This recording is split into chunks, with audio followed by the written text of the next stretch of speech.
Good day, what's up watchers? I'm here on behalf of Father Kevin to make a vlog about fallacies roaming on the news feed of Facebook. This is also our Q-tip for this quarter. We are here to talk about fallacies. What are fallacies? Fallacies are use of invalid or otherwise faulty reasoning or wrong moves in the construction of an argument.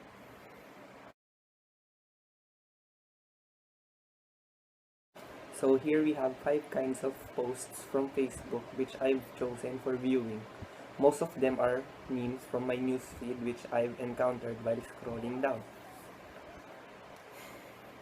Let's start.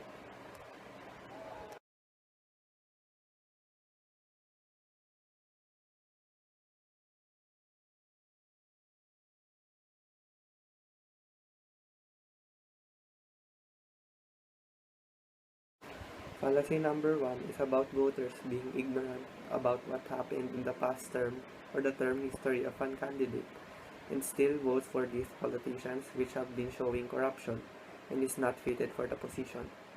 But it seems like more and more citizens are still supporting the corrupt ones because of how blind they are about these politicians.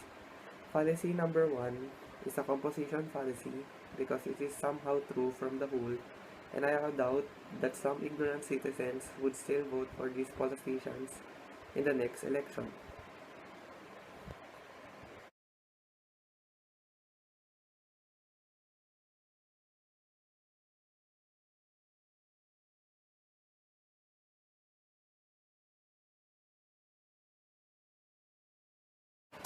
Fallacy number 2 is certainly about the news which a fighting chicken stabbed a police officer in the thighs, having the police officer lose so much blood and eventually passes away. The chicken was confiscated in an illegal gambling raid which resulted the horrible tragedy happening. Aside from that, some people are pitiful for the police officer because of the sudden rise of memes about it. But don't they feel pity about the dozens of innocent people being killed because of false accusations? This kind of post is a fallacy that is appealing to pity, because they tend to have pity on the police officer but couldn't care more or less about the dozens of innocent people killed and proves that they are affected by one-sidedness.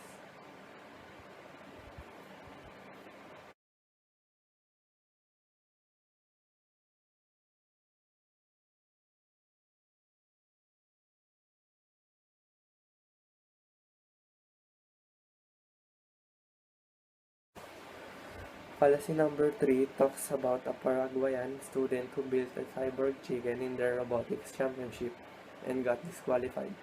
Because of the reported police officer incident, someone made a meme connected to the police officers which is plotted that the chicken would be a police killing machine. The accident was not intentional, which this meme would result in a false cause type of fallacy because it doesn't mean that the chicken would intentionally kill a police officer. It would only be coincidence, bad luck, lack of safety measures, or either stupidity would make the outcome of the chicken killing a police officer.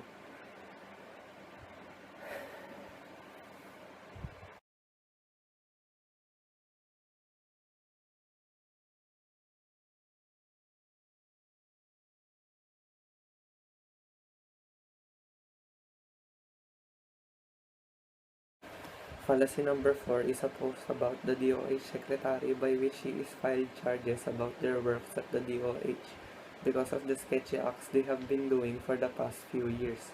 Now the post shows that for the DOH secretary to avoid future harsh imprisonment experience is to be physically disabled for the moment so he can somehow have a special treatment while being imprisoned. This fallacy is against the person because we all know that being physically disabled would give benefits to the affected person.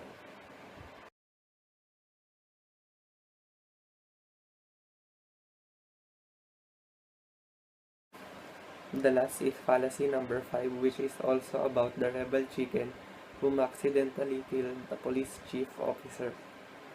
This meme emerged out of my newsfeed and had me captivated by its humorous content.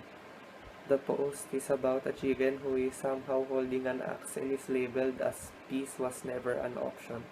This fallacious post is about appealing to ignorance because the chicken did accidentally kill the police officer, but that doesn't mean that the other chickens would continue to do so.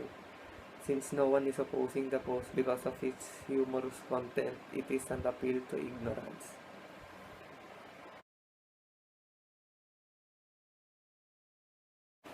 And those are the fallacies that I have encountered while browsing my news feed.